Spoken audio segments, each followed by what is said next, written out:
നമസ്കാരം. മായനാട് നിന്ന് കാണാതായ ശേഷം തമിഴ്നാട്ടിലെ ചേരമ്പാടി വനത്തിൽ കുഴിച്ചിട്ട നിലയിൽ കണ്ടെത്തിയ റിയൽ എസ്റ്റേറ്റ് ഇടനിലക്കാരൻ ഹേമചന്ദ്രനെ കൊലപ്പെടുത്തിയതല്ലെന്ന അവകാശവാദവുമായി മുഖ്യപ്രതി നൌഷാദ് എത്തുമ്പോൾ ഉയരുന്നത് നിരവധി സംശയങ്ങളാണ്. സൗദിയിൽ നിന്ന് സമൂഹമാധ്യമത്തിൽ പോസ്റ്റ് ചെയ്ത വീഡിയോയിലാണ് നൌഷാദിന്റെ വെളിപ്പെടുത്തൽ. 2 മാസത്തെ വിസിറ്റിംഗ് വിസയിലാണ് ഗൾഫിലെത്തിയതെന്നും പോലീസിന് മുന്നിൽ ഹാജരാകുമെന്നും നൌഷാദ് വീഡിയോയിൽ പറയുന്നു. മൃതദേഹം റീപോസ്റ്റ്മോർട്ടം ചെയ്യണമെന്ന് നൌഷാദ് ആവശ്യപ്പെടുന്നുണ്ട്. ഒരാൾ ആത്മഹത്യ ചെയ്തുവെന്ന് മനസ്സിലാക്കിയാൽ നിയമപ്രകാരം പോലീസിനെ അറിയിക്കണം. അത് നൌഷാദ് ചെയ്തില്ലെന്ന് സമ്മതിക്കുകയാണ്. അതിനപ്പുറം ഗുരുതര സംശയങ്ങളും ഉയർത്തുന്നുണ്ട്. ഹേമചന്ദ്രനെ കൊലപ്പെടുത്തിയത് ശ്വാസം മുട്ടിച്ചാണെന്നാണ് പോസ്റ്റ്മോർട്ടം റിപ്പോർട്ടിൽ പറയുന്നത്. ഇത് കൊലപാതകത്തിന് തെളിവായി മാറുന്നുണ്ട്. മരണത്തിന് മുൻപ് മർദ്ദനമേറ്റ അടയാളങ്ങളും മൃതദേഹത്തിൽ ഉണ്ടെന്ന് ഈ റിപ്പോർട്ടിൽ സൂചനയുണ്ട്. ബത്തേരിക്കടുത്ത് ആളൊഴിഞ്ഞ വീട്ടിൽ താമസിപ്പിച്ചതിനിടെ ഹേമചന്ദ്രന് ക്രൂരമായ മർദ്ദനമേറ്റെന്നാണ് പോലീസ് നിഗമനം. ഹേമചന്ദ്രന്റെ 2 മൊബൈൽ ഫോണുകൾ ചൊവ്വാഴ്ച പോലീസ് കോടതിയിൽ സമർപ്പിച്ചിരുന്നു.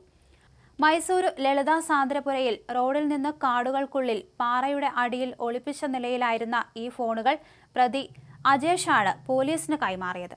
2 ഫോണുകളും സിമ്മും ഊരിമാറ്റിയ ശേഷമായിരുന്നു ഇവിടെ ഒളിപ്പിച്ചത്.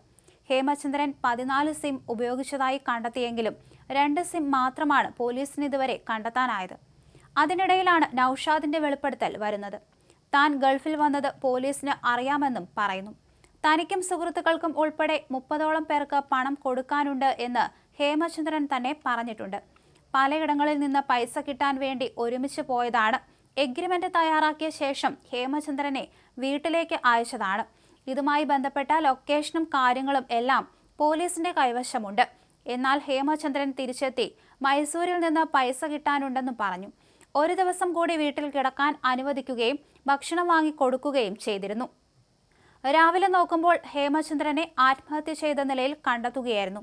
ഹേമചന്ദ്രൻ മനഃപൂർവ്വം ആത്മഹത്യ ചെയ്യാൻ തന്നെ വന്നതാണ്. വീട്ടിൽ ഒറ്റയ്ക്കായിരുന്നു ഹേമചന്ദ്രൻ താമസിച്ചിരുന്നത്.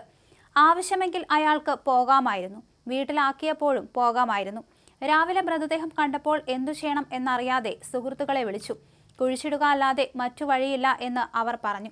അങ്ങനെയാണ് 3 പേരും ചേർന്ന് കുഴിച്ചിട്ടത്. ഹേമചന്ദ്രൻ ആത്മഹത്യ ചെയ്തതാണ്, അല്ലാതെ മർദ്ദിച്ചു കൊലപ്പെടുത്തിയെന്ന് പറയുന്നതെല്ലാം തെറ്റാണ്.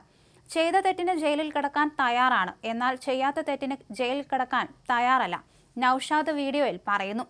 താൻ എങ്ങോട്ടും ഒളിച്ചോടിയിട്ടില്ലെന്നും 2 മാസത്തെ വിസിറ്റിംഗ് വിസയിൽ സൗദിയിൽ എത്തിയതാണെന്നും പ്രതി ഫേസ്ബുക്കിൽ പങ്കുവച്ച വീഡിയോയിൽ പറയുന്നു.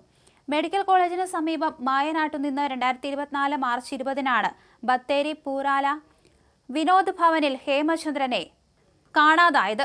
തമിഴ്നാട് ചേരമ്പാടിയിൽ വനത്തിനുള്ളിൽ കുഴിച്ചിട്ട നിലയിൽ ഇക്കഴിഞ്ഞ ജൂൺ 28-നാണ് മൃതദേഹം കണ്ടെത്തിയത്. കേരള തമിഴ്നാട് പോലീസിന്റെ നേതൃത്വത്തിലാണ് മൃതദേഹം പുറത്തെടുത്തത്. നീരുറവ ഉള്ള സ്ഥലത്തായിരുന്നു മൃതദേഹം കുഴിച്ചിട്ടിരുന്നത്. മൃതദേഹം കാര്യമായി അഴുകിയിട്ടില്ലായിരുന്നു. 4 അടി താഴ്ചയിൽ നിന്നാണ് മൃതദേഹം കിട്ടിയത്. സംഭവത്തിൽ ബത്തേരി നെന്മേനി പാലാക്കുനി സ്വദേശി ജ്യോതിഷ് കുമാർ, വെള്ളപ്പന വള്ളുവാടി കിഴങ്ങാട് സ്വദേശി BS അജേഷ് എന്നിവരെ പോലീസ് നേരത്തെ തന്നെ പിടികൂടിയിരുന്നു.